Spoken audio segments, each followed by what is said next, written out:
Ako po pala si George. Ikwento ko po sa inyo ang aking nakaraan dito sa Imo. Dahil noong mga panahon na yon, ako ay umibig. Isang babae ang nakilala ko dito. Itago po natin siya sa pangalang Janet.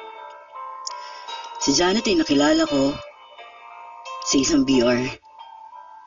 Si Janet ay nasa Pilipinas. Sabi niya isa siyang single mom. May anak. At ako naman ay binata. Ako ay isang driver dito sa Saudi. Ikwento ko sa inyo kung paano kami nagkakilala ni Janet.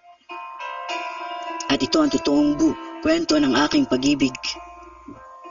Isang araw. Mahal, maraming salamat ha. Hindi ko akalain na hindi ka nagsasawang nagpapadala sa amin ng pera. Lalo pa sa gamot ng lola ko. Mahal, huwag kang mag-alala. Andito lang ako. Hindi kita pababayaan. Basta ba, totoo ka lang. Siyempre naman mahal. Mahal na mahal kita eh. Mahal na mahal din kita. Umabot tayo sa 2 taon. Mahal, sana hindi ka mawawala. Bakit? Ba't naman ako mawawala? Kasi mahal na mahal kita. O matulog ka na dyan. Dahil magtatrabaho pa ako dito. I love you. I love you. At doon, sige, Janet ay hindi mawawala sa isipan ko. Dahil siya ang babaeng napakalambing. Sa tuwing kami nag-uusap, masayahin. Umabot kami ng 2 taon. Mga panahon na yun. Binigla ako si Janet. Sinurpresa ko siya. Pero hindi nadala sa sorpresa.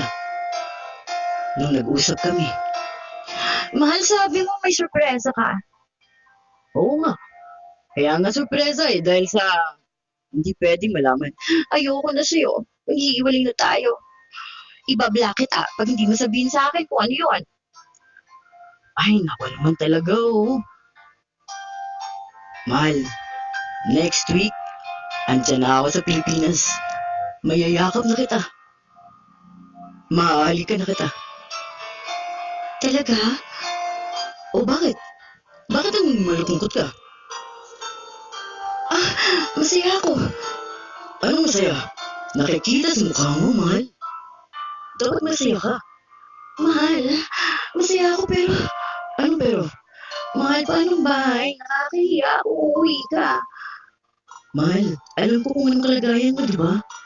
Huwag kang mag-alala. Papadalhan kita ng pera.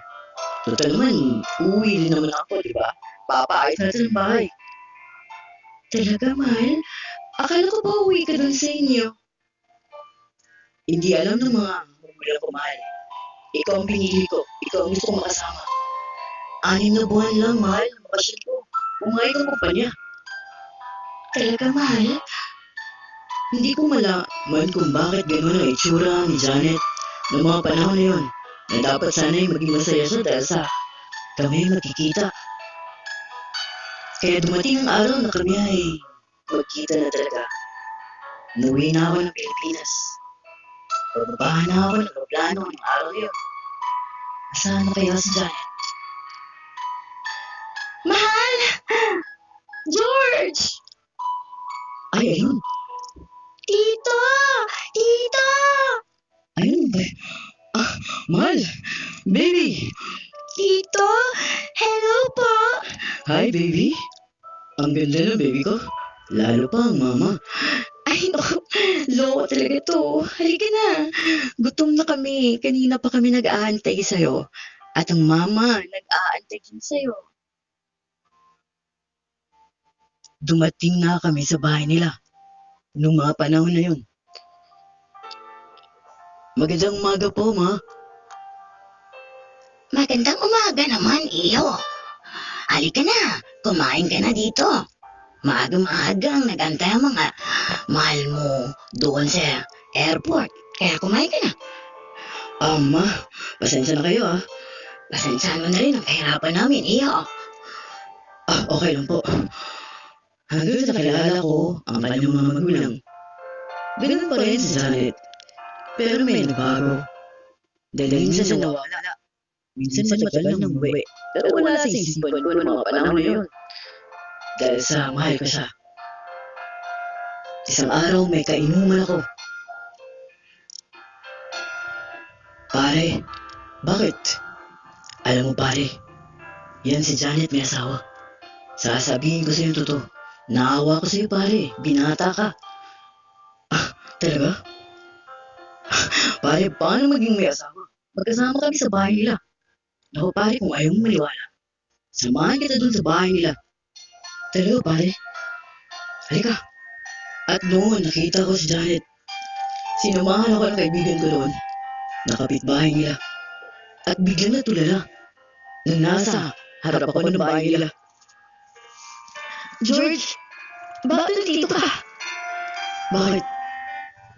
Anong ginagawa mo dito? Di ba nandun ang bahay mo? At sino siya? George, kailangan ko magpaliwanag sa'yo. Hindi na. Totoo pala yung mga sabi-sabi. George, patawarin mo ako, please. Totoong malalaman kita eh.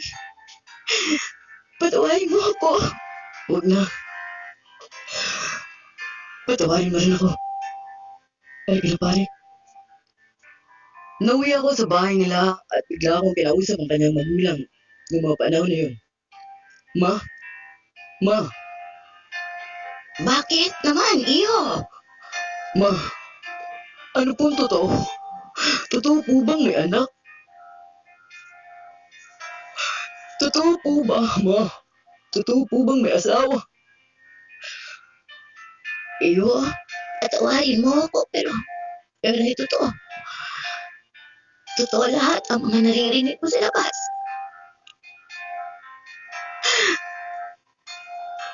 George! Dumating si Janet sa bahay. George, patawarin mo ako. Huwag na.